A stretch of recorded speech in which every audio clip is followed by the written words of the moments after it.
और इसी बीच एक बड़ी खबर इस वक्त आ रही है। आपको बता दें कि सीएए का नोटिफिकेशन जारी कर दिया गया है। बड़ी खबर इस वक्त आ रही है। आपको बता दें कि ये बड़ी खबर है इस वक्त और सीएए का नोटिफिकेशन जारी हो चुका है। लागू हुआ सीएए, ये बड़ी जानकारी। इसको लेकर लगातार संभावनाएं जताई जा रही थी। नोटिफिकेशन भी इसको लेकर अब जारी कर दिया गया है। इस वक्त की ये बड़ी खबर आपको बता रहे हैं। लंबे समय से सीएए को लेकर एक बड़ा जो डिस्कशन है वो देखा जाता रहा। विकास चंद्र हमारे सहयोगी जुड़ गए हैं। विकास चंद्र, क्या कुछ नोटिफिकेशन को लेकर अधिक जानकारी मिल रही है? जी, जो अभी तुरंत इस बात जानकारी आई है कि मोदी सरकार ने जो सीएए को लेकर के दोनों सदन से पास हो गया था, राष्ट्रपति के हस्ताक्षर की प्रतीक्षा थी, तो वो हो गया है और मोदी सरकार ने उसकी घोषणा कर दी है। आपने देखा होगा कि जब सीएए इस देश का आया था तो किस तरीके से पूरे देश में राजनीतिक बवाल उठ खड़ा हुआ था। फिर वो वापिस आया था, फिर सरकार ने उसके ऊपर दोबारा से सभी स्टेक होल्डर से बात करने के बाद नया प्रारूप तैयार किया और उसकी अधिसूचना जारी कर दी गई है। और इसमें बार बार सरकार की तरफ से पहले ही कहा गया है कि किसी के नागरिकता को लेने वाला कानून नहीं है। और जब सदन चल रहा था तब भी गृह मंत्री अमित शाह ने कहा था कि सरकार इसे जल्द लागू करेगी और थोड़े दिन पहले भी अमित शाह ने कहा कि इसको सरकार तुरंत लागू करेगी। तो उम्मीद की जा रही थी कि लागू हो जाए। आज सरकार इसको लेकर आए तो सरकार ने इसकी घोषणा कर दी है।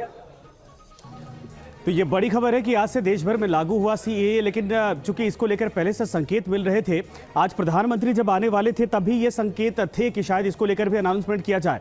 इसका असर अभी कैसा है, या फिर अभी चूंकि ये खबर बिल्कुल साफ हुई है, अभी जारी किया गया है, अब रिएक्शन कैसे है?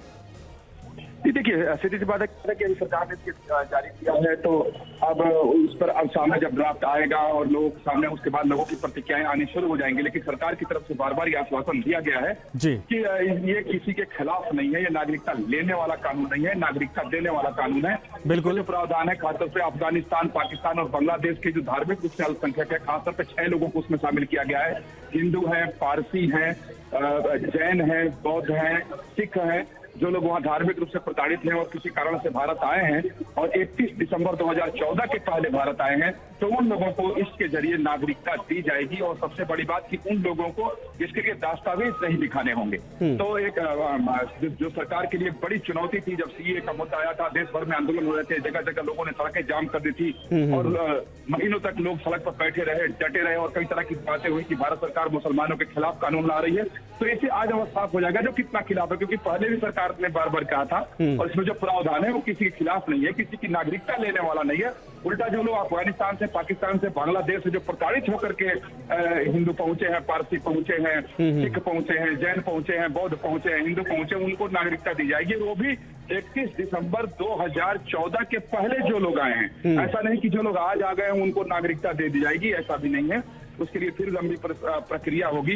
लेकिन हाँ, इतनी सहूलियत इसके जरिए जरूर दी गई है, जानकारी मिली है कि किसी को कोई दस्तावेज नहीं दिखाना होगा, सिर्फ उनको दिखाना होगा कि 31 दिसंबर 2014 के पहले वो भारत आए थे। जी विकास, साथ ही ये भी बताइए, थोड़ा सा समझाइए हमारे दर्शकों के लिए, क्योंकि केंद्र सरकार की तरफ से एक वेब पोर्टल भी इसको लेकर जारी किया गया था, जहां पर जो पड़ोसी 3 मुस्लिम देश है वहां से आए अल्पसंख्यकों को यहाँ से नागरिकता दी जाएगी। प्रोसेस कब से शुरू होगा, चूंकि अब नोटिफिकेशन जारी हो चुका है? लागू हो चुका है। जी देखिए, जो अगर अपने देश में कानून की अगर बात की जाए तो जैसे ही राष्ट्रपति की हस्ताक्षर हो जाता है, उसकी अधिसूचना जब जारी हो जाती है तो वो लागू हो जाता है। उसके लिए किसी दूसरे प्रक्रिया की कोई आवश्यकता नहीं होती है। हाँ, उसमें प्रावधान जरूर सरकार कर देती है अगर चाहती है तो, कई बार कि उसमें कुछ तारीख दे दी जाती है कि इस डेट से लागू होगा। तो अब देखने वाली, क्योंकि सरकार ने बार बार कहा था कि लागू करेंगे, और अगर राष्ट्रपति का हस्ताक्षर हुआ, सरकार ने इसे लागू किया, तो अब ये लागू हो जाएगा। यानी अधिसूचना जारी होते ही कानून लागू हो जाता है। उसके लिए प्रतीक्षा करने की आवश्यकता नहीं होती है, उसके लिए किसी दूसरे प्रोसीजर की या प्रोसेस की कोई आवश्यकता नहीं होती है, क्योंकि दोनों सदनों से ये पास है। राष्ट्रपति के हस्ताक्षर के बाद ये कानून बन चुका है और जैसे ही कानून बन जाता है तो वह लागू हो जाता है। उसके लिए फिर किसी दूसरे प्रक्रिया की आवश्यकता नहीं होती है, तो ये इसको लागू माना जाएगा। विकास, लेकिन चुनाव से पहले ये बड़ा कदम है सरकार का, जाहिर सी बात है कि इसके बाद नियम कैसे बदल जाएंगे, जरा ये समझाइए। क्योंकि बहुत सारे पॉलिटिकल पार्टीज ने, आपने देखा होगा कि भ्रम फैला रखा था। जब गृह मंत्री ने अभी सदन के भीतर जब इसको लेकर संकेत दिए थे, तब भी इस बात को लेकर बड़ी चर्चा शुरू हुई थी। तो आज से चूंकि ये लागू हो जाएगा, इसके बाद क्या क्या परिवर्तन दिखाई देगा, किस तरीके से?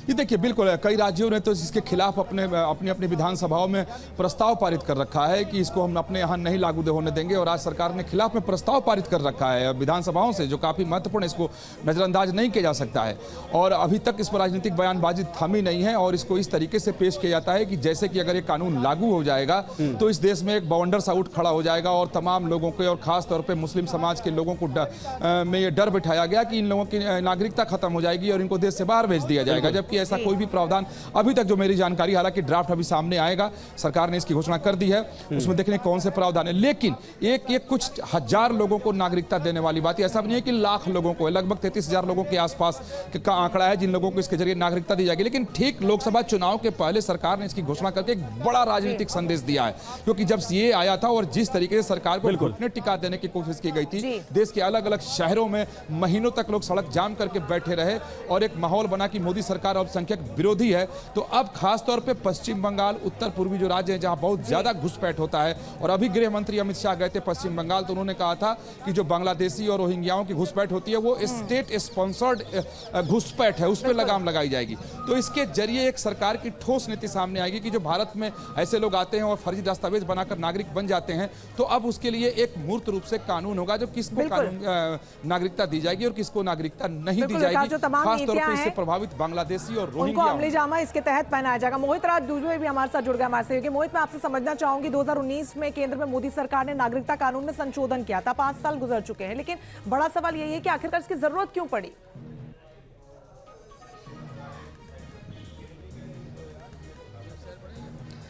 देखिए, निश्चित तौर पे लगातार जो है केंद्र सरकार और भारतीय जनता पार्टी कहती रही है कि सीए लागू करना देश की अखंडता के लिए बहुत ज़रूरी है, संप्रभुता के लिए बहुत ज़रूरी है। और देखिए, संसद के भीतर, संसद के बाहर लगातार केंद्र सरकार और भारतीय जनता पार्टी ये कहती रही है कि सीए जब लागू होगा तो अखंड ये देश बनेगा। और आपको बता दें कि सीए लागू हो जाने के बाद जो है सिर्फ हिंदुस्तान ही नहीं बल्कि विदेश में भी रहने वाले लोगों को लाभ होगा। तो निश्चित तौर पर एक लोकसभा चुनाव के पहले हम ये कह सकते हैं कि भारतीय जनता पार्टी का एक गेम चेंजर होगा, एक मास्टर स्ट्रोक हम कह सकते हैं सीए के मद्देनजर। बिल्कुल मोहित, अपने आप में बहुत ही ज्यादा महत्वपूर्ण है। तापस भी जुड़ गए हैं। इसको दरअसल इसीलिए गेम चेंजर, और सही कहा मोहित ने कि ये मास्टर स्ट्रोक है, क्योंकि अब वक्त नहीं है, चुनावी नोटिफिकेशन जारी होने वाला है। तापस भी हमारे साथ है। तापस, वाकई में सरकार की तरफ से ये बहुत बड़ा मास्टर स्ट्रोक है, विरोधियों के पास कोई अब मौका भी नहीं है।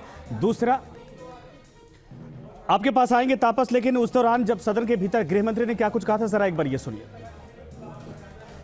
सीएए देश का कानून है, इसको कोई रोक नहीं सकता, और हम सीएए को लागू कर रहेंगे। सीएए का नोटिफिकेशन जारी हो चुका है, लागू हुआ सीए, ये बड़ी जानकारी, इसको लेकर लगातार संभावनाएं जताई जा रही थी। नोटिफिकेशन भी इसको लेकर अब जारी कर दिया गया है। इस वक्त की ये बड़ी खबर आपको बता रहे हैं, लंबे समय से सीए को लेकर एक बड़ा जो डिस्कशन है वो देखा जाता रहा। विकास चंद्र हमारे सहयोगी जुड़ गए हैं। विकास चंद्र, क्या कुछ नोटिफिकेशन को लेकर अधिक जानकारी मिल रही है?